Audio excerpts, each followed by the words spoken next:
Sarap sa taglamig. Kumain ng munggo. 'Di ba? Saan ka pa? Dito ka na sa sariling lutong bahay. Kain tayo, guys. Magandang dilag. Ako ay magluluto. Walaan nyo.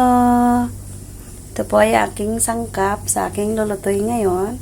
Ang palaya, chicken, sibuyas, and kamatis, may siling isa, at saka hipon. Walaan nyo kung para saan yan. Nasunog na ang aking bawang. Ayan. Lagyan na natin ang aking ito. Ayan, guys. Puro lang. Yan talaga ang buhay. Minsan may nasusunog, minsan hindi. O, diba? Lagay na rin natin yung ating... Sorry guys, nakakamay si Lola. Pero okay lang. Kasi malinis naman yan, no? Lagay natin dyan.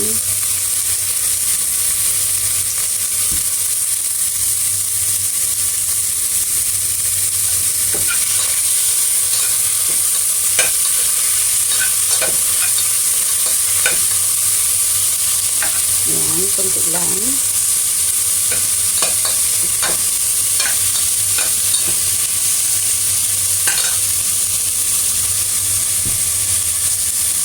Ngayon ay durog ng ating kamatis. Okay. Kamatis. Durog ka na talaga. Para lang jowa na dinurog. Diba? Lalagay na natin ang munting hipon. Okay. Munting hipon. Kasi maliit lang siya kaya muntik lang siya. Lagyan na natin siya dyan. Para siya ay maluto din.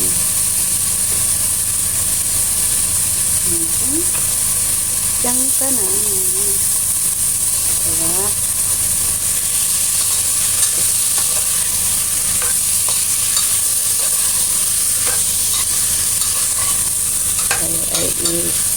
Mikos na yan. Guys, tayo ay anuin mo na yan, sarapin. Siyempre, magyan na natin ng mga pampalasa. Inuna ko na yung aking pamintang dinurog. Tapos magic na yan. Okay. Lalagyan natin siya ng masarap na asin.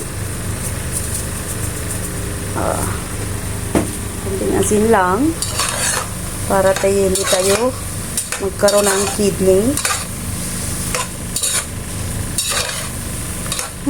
Bango.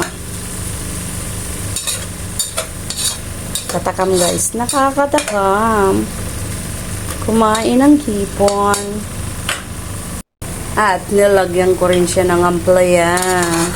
Kala nyo ha? Kung mapait ang relasyon nyo, mas mapait ito. Joke. Sarap yan guys. Ampalaya with hipon. Actually, dalawang putahe ito. Kaya mamaya makikita nyo yung pangalawang putahe niya. Ngayon is, sa pangalawang putahe tayo. Nilisa ko lang yung ating chicken. Chicken.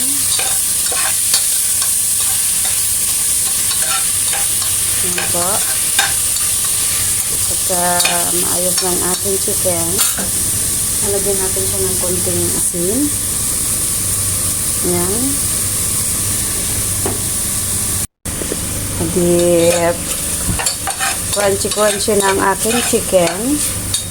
Ayun, ilalagay ko yung aking munggo. Oh, diba? Munggo yan guys, munggo. Pinalambot ko lang siya dito sa aking pressure cooker. Ngayon ay ilalagay natin siya para masarap ang ating kakainan. Hirap kaya, no? Isang kamay lang, kaya ganituin ko na lang siya, guys. Oh. Hirap pa din. Parang relasyon nyo lang kahirap. Siyempre, hindi yan mawawala ang aking megas na yan. Lagyan natin ng konting tubig para masarap ang ating kakainin. Sa tubig ko naman, guys, estimated lang yan. Parang estimate ng relasyon nyo. Oh my God. Bakit nga ba? Yan. Tayo ay mag-wait lang dyan hanggang siya ay lumapot. At pwede na rin siguro. Lagay ko na rin yung aking.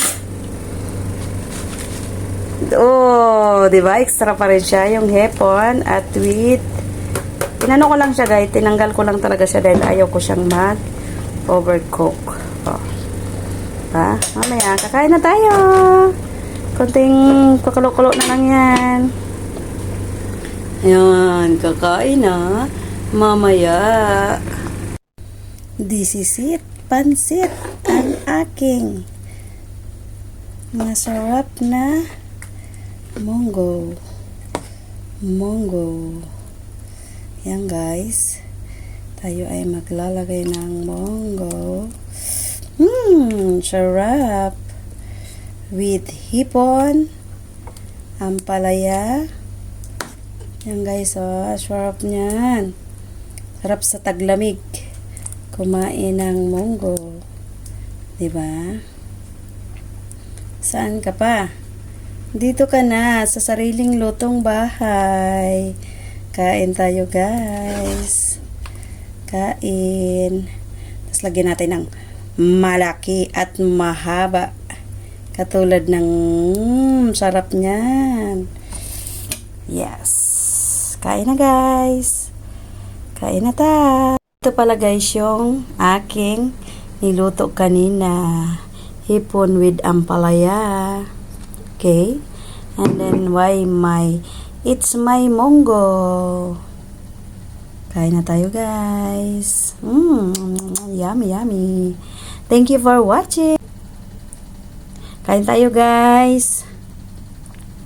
Sana wag kayo magsawang mag-watch sa akin, manood ng aking mga upload. Thank you so much for like, subscribe. I love you. Thank you. See you next time video again. See you next time vlog again. See you next time yummy again. Bye bye, guys.